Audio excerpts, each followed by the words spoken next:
Hello friends, my name is Satyam. Today I will tell you the real story of KGF, Kolar Goldfield. Whenever we are on earth, KGF is an inseparable part of our soul. We, the citizens of this golden city, have all reasons to be proud of. For we are the children of KGF, the land of proudness, and our hearts always beat for it. KGF citizens quoted from Kolar Goldfield, Unfolding the Unfold by Dr. S. Srikumar.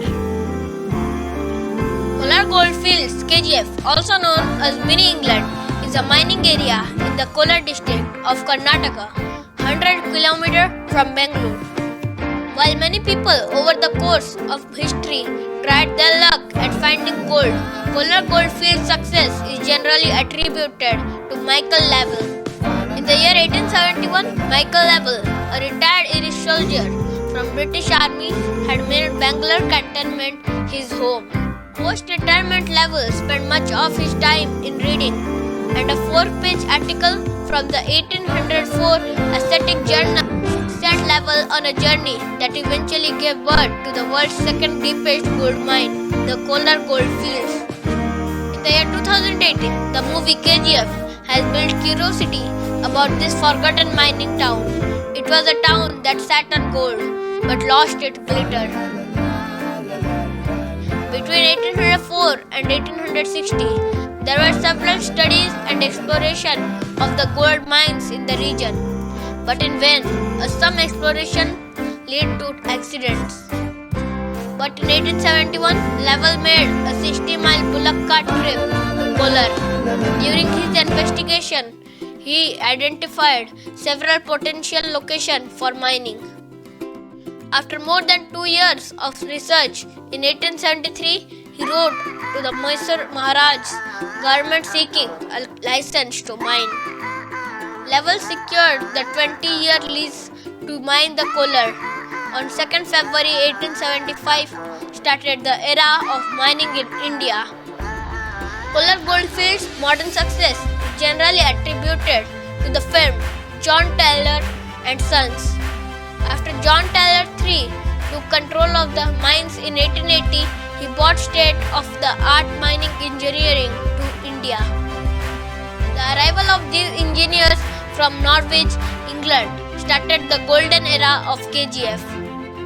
The mines were run by the company until 1956, when they were taken over by the government of Mysore, who employed John Taylor and Sons as mining consultants. At its peak, KGF was home to 30,000 mine workers and their families and was a multi-ethnic community with experienced miners recruited from around the world.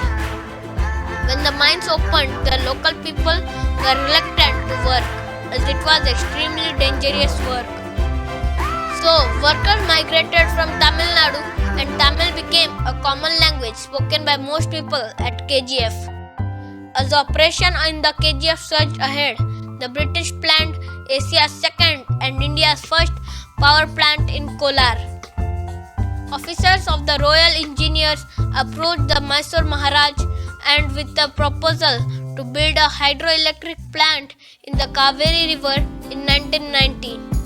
Central Electric Company from New York and Eicher Wyss from Switzerland were given the task of establishing the power plant and 148 kilometers of transmission lines, the longest in the world.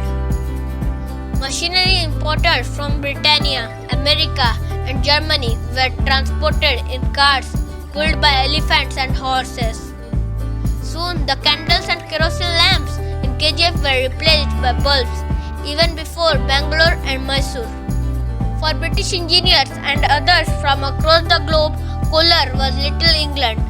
This was in sharp contrast to Coolie Lines, the name given to homes occupied by miners.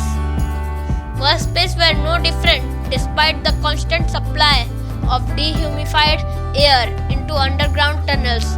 Temperature in tunnels shot up to 55 degrees Celsius and accidents were common.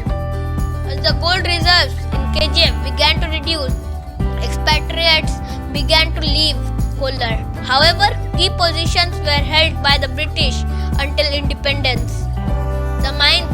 produced 95% of India's gold output were nationalized to keep them from shutting down. However, in 2001, despite massive protests, Kolar gold fields were shut down. The abandoned underground tunnels, once pathway of gold, are now flooded with groundwater. Despite government plans and multiple court orders, the resurrection of the KGF seems far-fetched. Thus, even though KGF continues to bear gold in its belly, the cost of retrieving it would be greater than the value of the gold itself. There is still a great sense of pride among the people of KGF in their home and its remarkable golden past, and a hope that its future may become golden once more. Thank you for watching. Please do like, subscribe and share this video.